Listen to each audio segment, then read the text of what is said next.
Hello, everyone. Thank you for joining our session. We are really excited to be here. I'm Surya Swaminathan, Technical Solutions Engineer at Cohesity. Joining me is my colleague Roy Scaife, and we are going to talk DR today. We have a special guest joining us, David Huggins, the Global IT Infrastructure Manager at Black& Veatch. David is a seasoned IT leader with over 18 years of experience in managing, architecting, and engineering IT services. And we are thrilled to have David join us. So, where do we stand in the post pandemic era? We stand in a distributed IT landscape, be it traditional enterprises, small or medium businesses. The application ecosystem is spread out across edge locations, cloud, and data centers.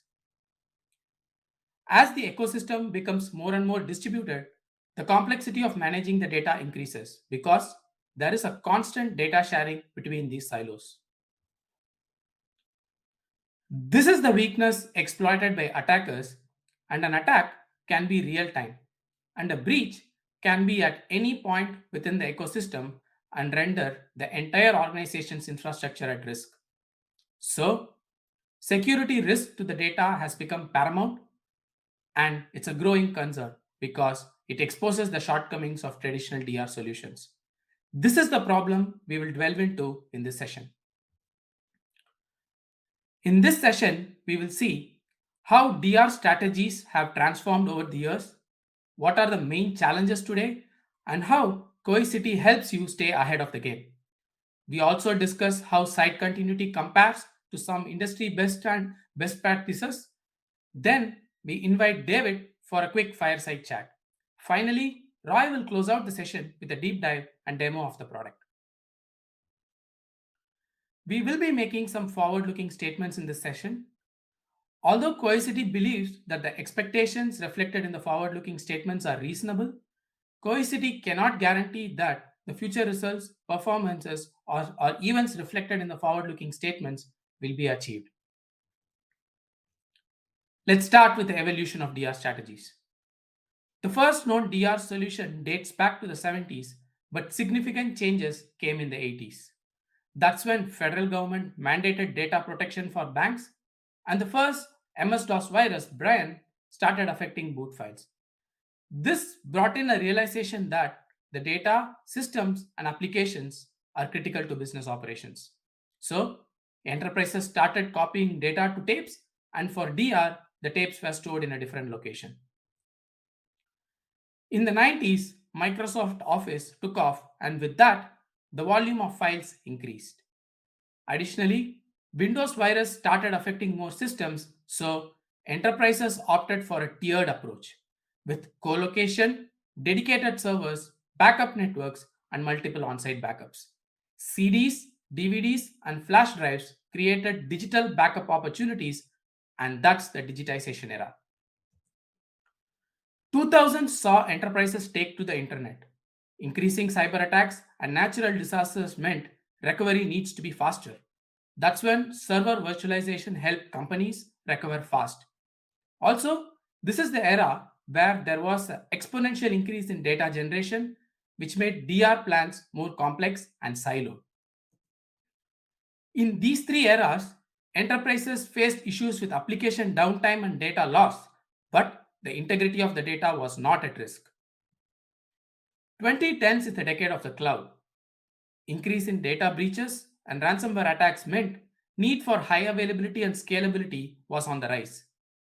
Taking workloads to the cloud helped companies achieve that. However, it came with a downside. Moving workloads to the cloud meant IT infrastructure management became even more complex. In the current decade, ransomware became the topic of every boardroom discussion, and data exfiltration is becoming a serious concern. This is the era where the integrity of the data is at risk and classic DR solutions are rendered ineffective. To solve this, we should look at the problem holistically, provide a cyber recovery solution where data protection and security must come together. Our focus is on this aspect for this session. As for the future, analysts and enterprises predict AI will play a prominent role and the approach to DR will be more proactive. So, summarizing the main challenges, DR is complex, expensive, and siloed. According to a 2022 Forrester report on disaster recovery preparedness, approximately 48% of the organization do not have a formal DR program across the enterprise, and 32% have a siloed approach to DR. Next, there is a true lack of DR preparedness. A key component of DR preparedness is to have an alternate site to launch workloads in case of failures. We see that failover is not tested enough. And in the same report, it mentions two-thirds of enterprises do not test full failover. Ransomware and cyber attacks have become the main cause of a DR event. And finally, traditional DR is not keeping up with the changing ecosystem, be it lack of integration between data protection and security or lack of visibility across the board. So, what enterprises look for in a DR solution? To start with, a scalable and a cost-effective solution that can help achieve a low RPO and a low RTO. A product that is easy to set up, configure, and orchestrate, and a unified platform for data protection, DR, and security. They want a product that not only supports one-click failover, but also supports a seamless failback. And most importantly, a product that supports repeatable, non-disruptive DR testing. Bringing it all together, we are happy to announce our new and improved product SiteContinuity, a secure, unified, and a resilient DR solution with an aim to orchestrate any data that's part of any application to any location. Now, for a quick product overview. Our side-to-side offering supports wider RPOs, be it mission critical, business critical, or non-critical applications. We have a single solution for all RPOs. We have a built-in orchestrator that scales to meet your DR needs. Cohesity leverages existing backups for DR. With a persona-based approach, achieving your business SLAs is now more straightforward. We have an app-centric, self-contained DR plan model. You can define the RPO, sequence it, and resources in the DR plan. The plans are continuously monitored and are self-healing, which makes the orchestration more resilient and predictable. We support sandbox testing and DR drills. We will discuss more on this in the coming slides. And finally, we have out-of-box reporting, granular activity tracking, and auditing to meet your compliance needs. Taking a step back, when we started SiteContinuity, we looked at it as a framework that not only solves today's needs, but also creates an evolutionary path that will tie in what the market wants and what customers rely on. For that, we need not look beyond NIST. NIST provides a comprehensive guidelines for cyber recovery and cyber resilience and is based on 5 pillars of support.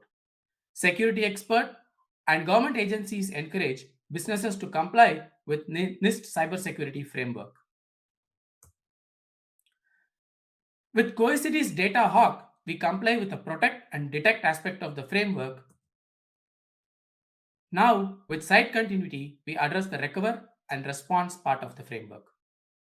Now, let's take an example, break down what NIST recovery framework recommends and how Cohesity compares against the framework. The tactical recovery phase of the NIST framework has 3 stages: initiation, execution, and termination. In the initiation phase, the NIST playbook recommends customers to know the high-value assets, decide the DR infrastructure, and define the restore order.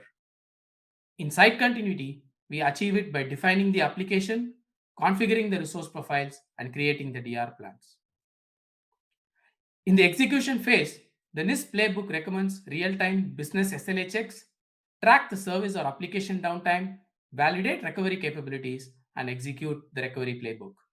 In SiteContinuity, we track business SLAs and downtimes through continuous health checks. Test failover and test failbacks capability help with validations, and one-click failover recovers the application on the DR side. According to the playbook, termination is achieved only when normal operations resume and with increased monitoring. SiteContinuity supports seamless failback to bring back applications to normalcy, and configurable alerts and audits help with enhanced monitoring. Now, let's take two use cases to see how SiteContinuity can help with cyber recovery and cyber assessment scenarios. According to a 2023 Gartner study on building a secure environment, a successful strategy for recovering from a cyber attack is to have a secure isolated recovery environment, which is independent of the production environment and must have the tools to recover the data. In this scenario, a primary data center running a customer managed Cohesity cluster that protects primary workloads, a DR data center with a Cohesity cluster, and data from the primary replicated to the DR cluster. Optionally, a logically air-gapped isolated environment with data from the primary replicated to the isolated cluster in a preset frequency and time window. All these Cohesity clusters are connected to a Helios platform, and SiteContinuity has visibility across the data centers. And this is the underlying infrastructure. Now, in a scenario where there is a ransomware alert, you can quickly orchestrate recovery into a sandbox for forensics and threat scanning to determine the severity of the alert. The advantage here is you can run these applications off of Cohesity storage for quick testing with an option to tear down and repeat these tests with different point-in-time snapshots. The same way, you can recover on an isolated hosting for testing. The second use case is digital twins. Digital twins is popular in the manufacturing sector where there is a huge dependency on simulations. Of late, digital twins is gaining popularity in the cybersecurity space as well. This idea is to have a twin environment that mimics the production and can be used for security testing. Now, let's take a look at how SiteContinuity fits in this use case. A primary data center running production workloads within its own firewall and DNS, and workloads are protected by Cohesity. A twin environment with a Cohesity cluster and data from the primary replicated to the twin cluster. As it goes, both Cohesity clusters are connected to Helios, and SiteContinuity has a global view across the landscape. As situation demands, you can spin off these applications from SiteContinuity onto the twin environment within a different firewall and DNS. This can be used for penetration testing to evaluate the security posture of the application. It can be used for simulation testing, for testing the behavior of these applications under different simulation workloads, and act as honeypots to divert attack from the primary. Similar to the previous use case, these instances can be spinned off of Cohesity storage and is consistently repeatable.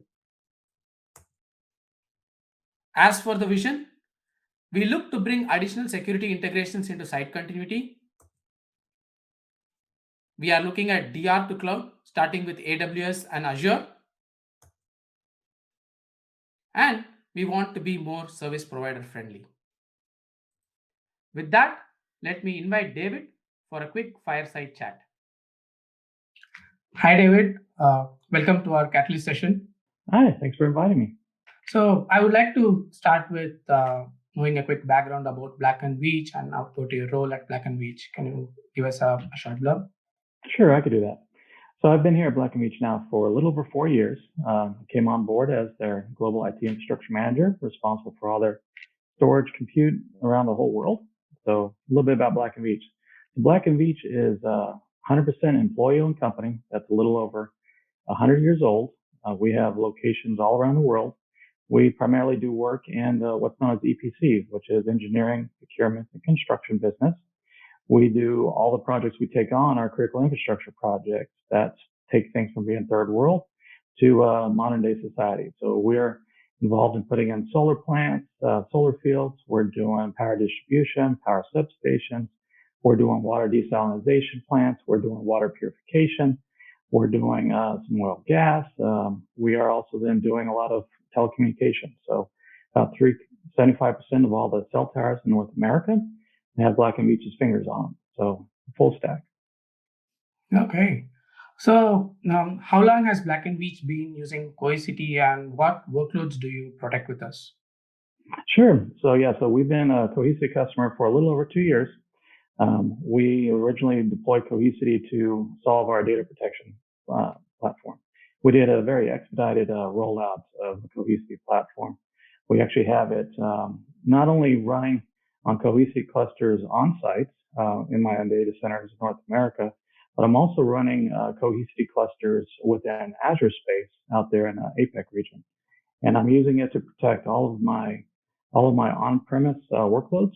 So I have roughly about 700 on-premise virtual servers spread around the world that I'm using to protect this environment. I'm not quite using it to protect my Azure environments or my other public cloud virtual machines yet, but we're looking into that. Okay, okay. So I see you're looking for a new business resiliency solution. And so, what are your business drivers in choosing a new business resiliency solution? So there are quite a few business drivers that are driving our need for for improving our business resiliency. So one of the main drivers is within the space that we are is that we actually, since we do a lot of critical infrastructure engineering, power generation, that type of critical infrastructure, we do have a lot of attacks and issues as related to like nation states. So it's cybersecurity resiliency, colonial pipeline, ransomware that people here in the United States might know about, kind of spurred some of those things along. So that's some of our drivers is security and in that type of environment.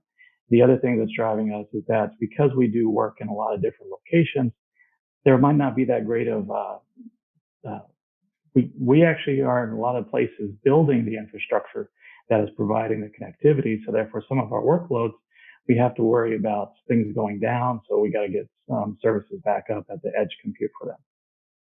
So, Okay, okay. Can you share us your feedback and experience on using our site continuity offering?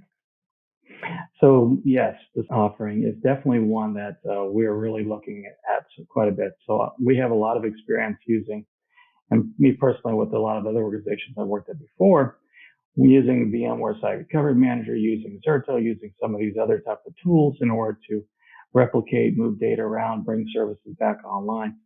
So we're definitely really interested in what we can do here, especially as part of your offerings for your disaster recovery as a service and hosting, because ultimately we want to try to see about having a lot of our recovery more automated, quicker, faster, to where a lot of my hands-on keyboard technicians have more time to sleep and recover from the work that they're doing. Okay.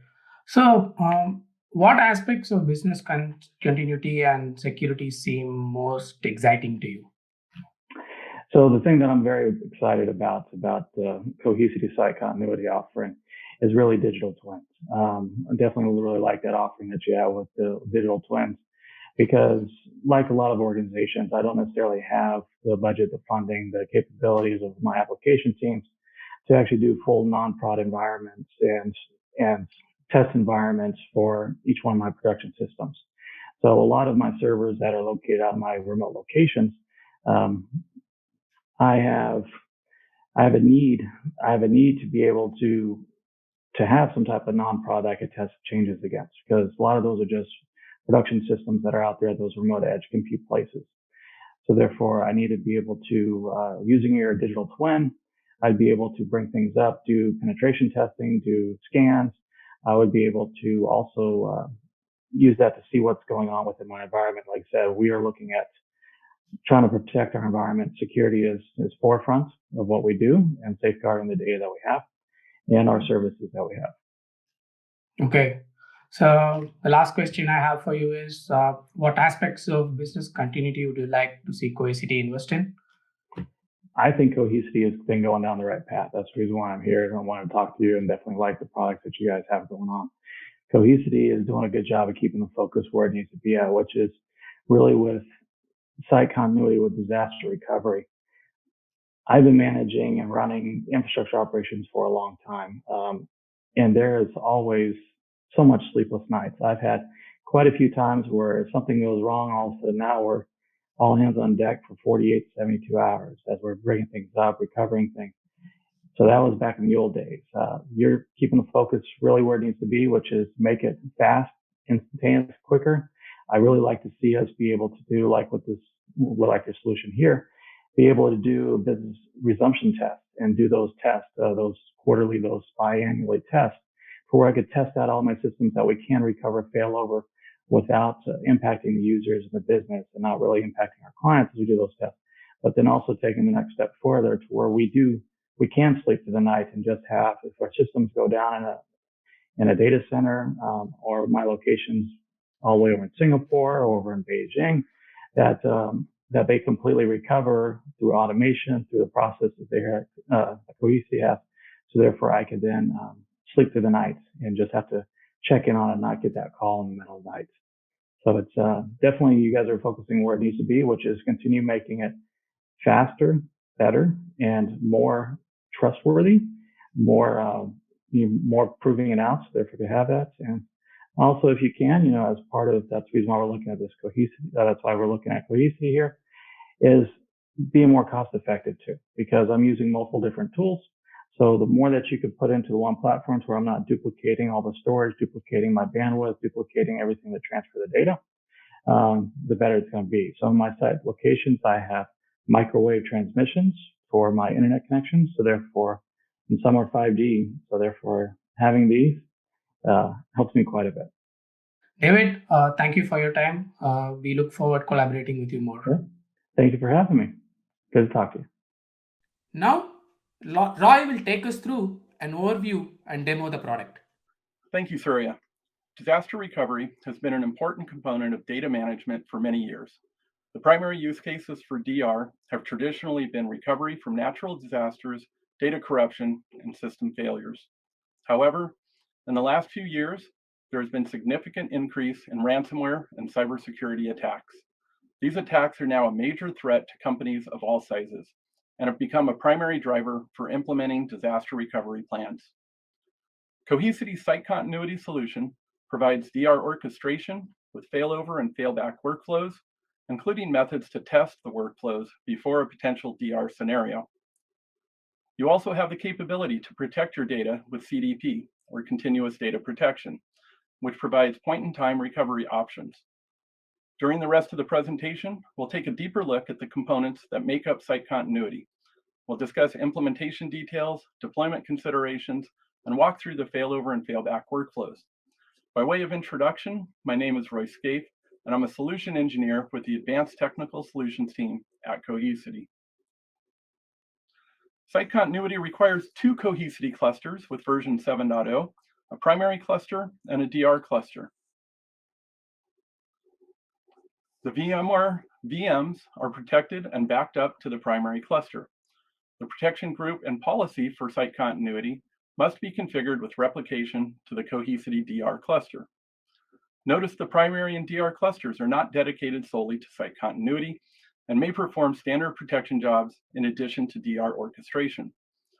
The vCenter instance attached to the DR cluster will be the failover target site. SiteContinuity management is performed from Helios. Therefore, both the primary and DR clusters must be registered to your Helios account. That's it. That's all the components necessary to begin using SiteContinuity. Cohesity 7.0 has native services on the Cohesity cluster, in addition to performing SiteContinuity orchestration in the cloud. This is a big improvement for setting up and managing SiteContinuity. Now, let's take a look at the failover and failback workflows. The image on the screen is your cluster layout. You'll notice it's been simplified, which will allow us to focus on the SiteContinuity workflows. The primary cluster has backup responsibilities for the VMware VMs and is replicating to the DR cluster. Both clusters are registered to Helios. The dotted line in the middle is a logical separation of the primary and DR clusters. In order to mitigate disasters like ransomware, a DR plan should be created and tested before a disaster occurs. The DR plan contains all the configuration details for failover and failback orchestration.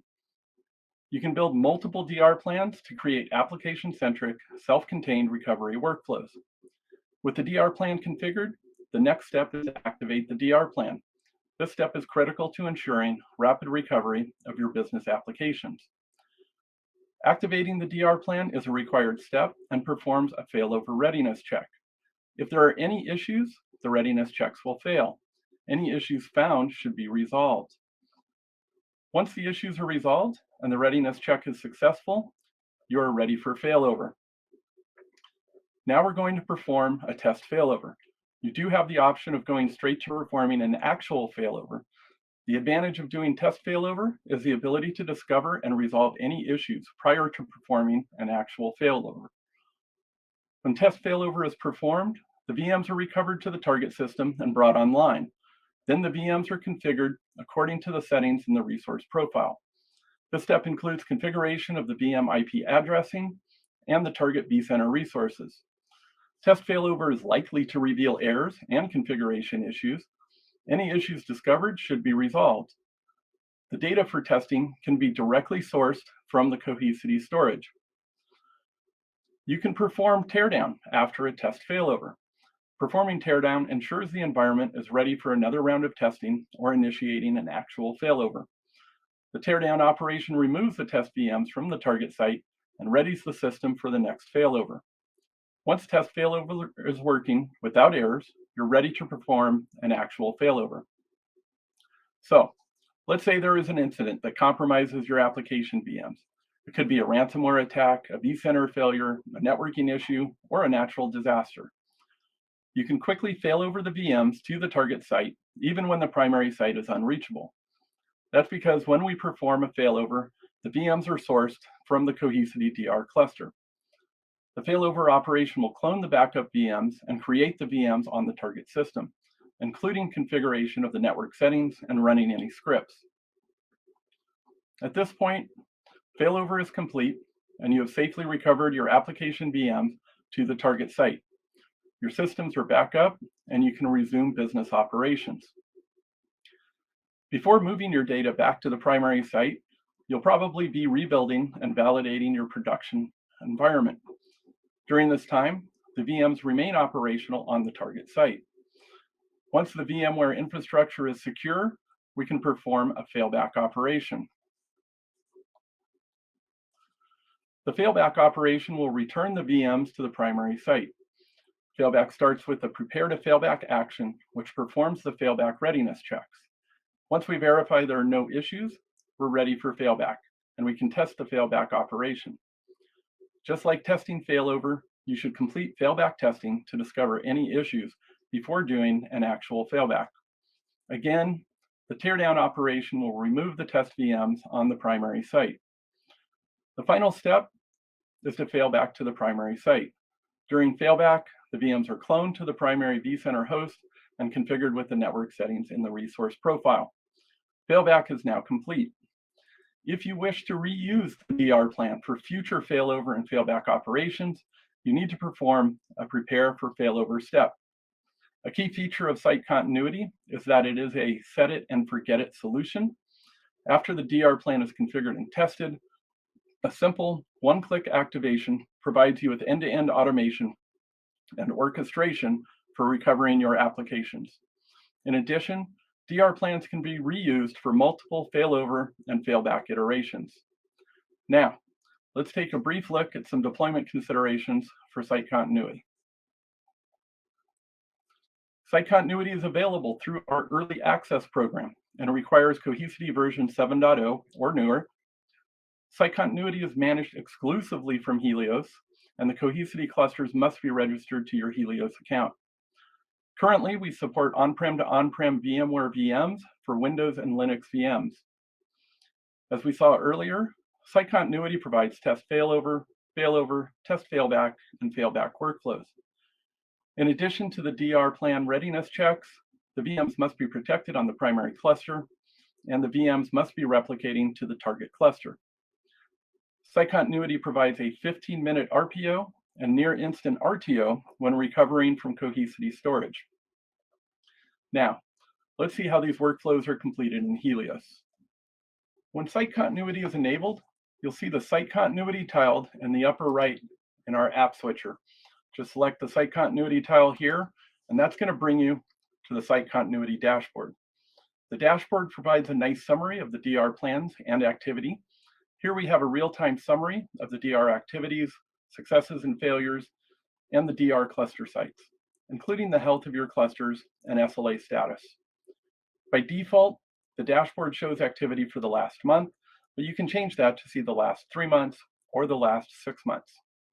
Let's start by taking a look at the sites available for SiteContinuity. You can review the sites underneath the infrastructure menu option. Just click Sites here. We currently have 2 sites available. Each site is directly associated with the Cohesity cluster that's registered to this Helios account. For today, ATSO SiteCon 01 will be our primary site, and ATSO SiteCon 02 will be our secondary site. Adding a site is simple. Simply provide a name, a location, and then choose the cluster that's going to be used for this site. I'm going to move straight to our DR plans. DR plans contain all of the components necessary for failover and failback. I currently have 2 DR plans that are configured today. One of them is CDP enabled, which allows point-in-time recovery. The other one is non-CDP, or pretty much a standard DR plan. We can look at the status for each of these. They're both active and they're both in failover ready status. I can review the RPO that's currently configured for these. Our CDP plan has a 4-hour RPO, and our non-CDP just has its typical 1-day or 24-hour RPO. To the right, we have a series of checks. We can verify very quickly if the DR plan is meeting its SLAs.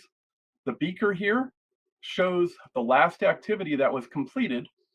In this case, it was a test failover action, gives us the result of that action and all of the steps that were completed.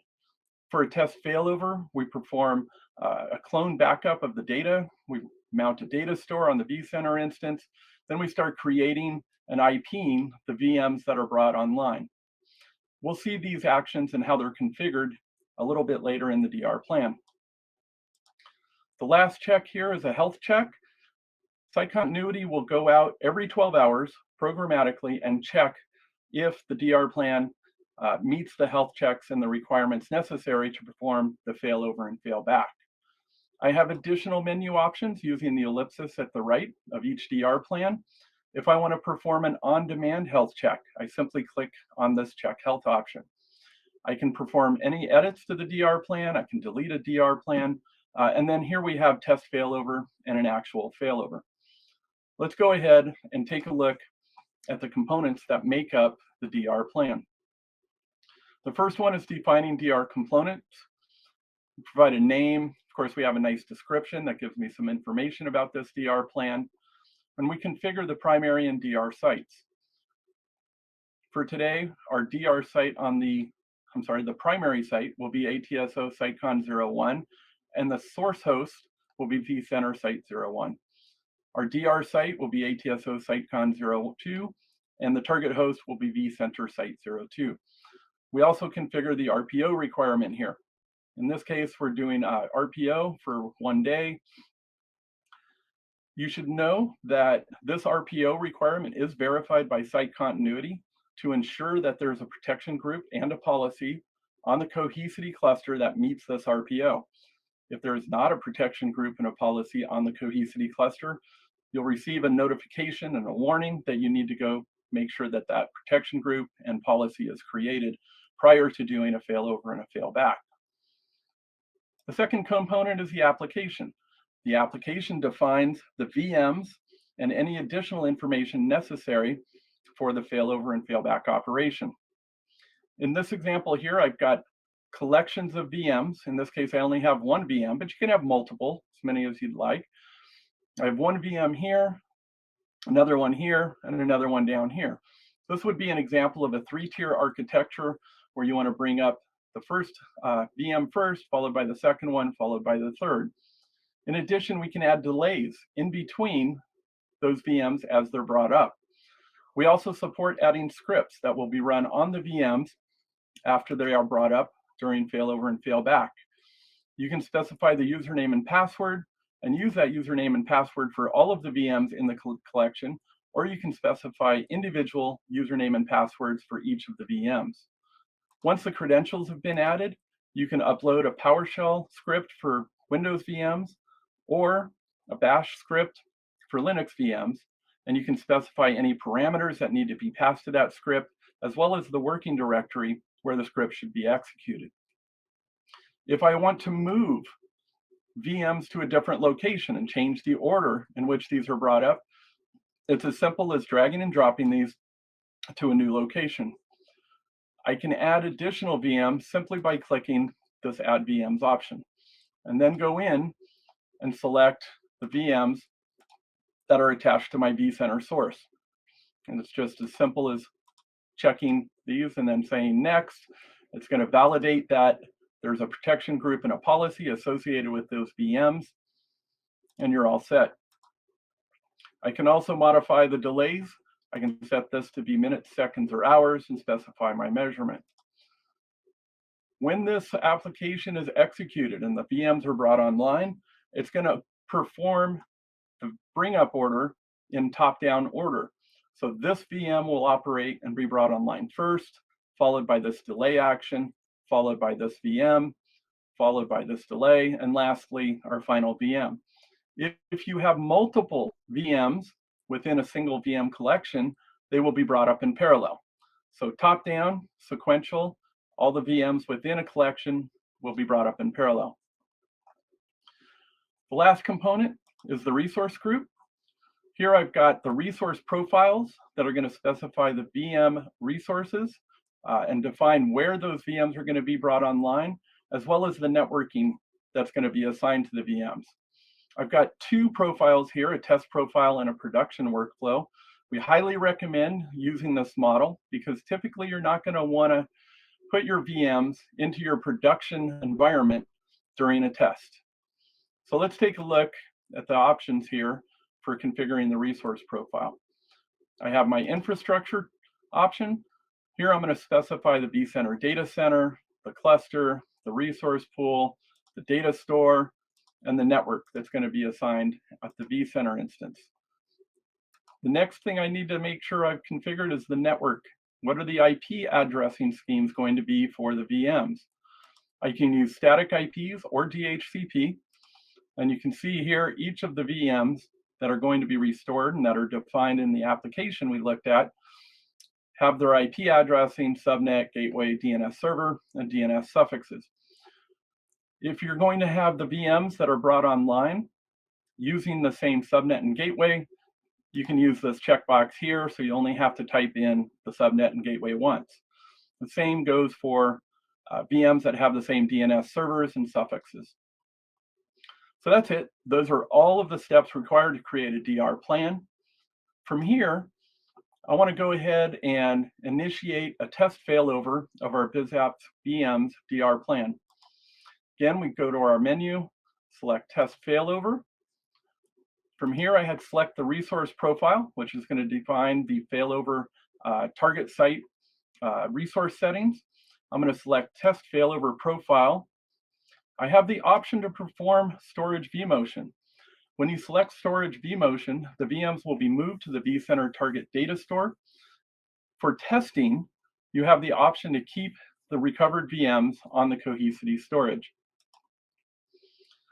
Here we have our VMs that are listed, and this is where I choose the recovery point that's going to be used when these are failed over or failed back. I can choose any failover point and snapshot for the recovery point that's available. By default, we look at the most recent recovery point, but you can choose your own. Once you've set all of the recovery points, we click Test Failover. And that will start the test failover process for the BizApps VMs DR plan. I'm also going to start an actual failover for our CDP DR plan. In this case, I'm going to go ahead and use a production failover profile. When you do a production or an actual failover, if you want to fail these back to the original source, you must protect the VMs at the DR site, and that requires check marking this option here. When we use CDP, You can use point-in-time recovery, and the point-in-time recovery is identified by the green line here in between each of our snapshots. Again, each VM can be brought online with a different point-in-time recovery point. There is one final step to confirming the failover for an actual failover, and that is to type in yes. Once I do that, I can start the failover operation. I'm going to go ahead and show you quickly the activity history. Here we can see all of the operations that are taking place, including the current ones. If I drill down into any of these, I can see the actions that were performed as part of that activity. We look forward to discussing SiteContinuity with you and your team to see how it fits into your data protection plans. If you wish to pursue a SiteContinuity POC or for more information, please reach out to your Cohesity account team. Thanks for joining our SiteContinuity session. Have a great day.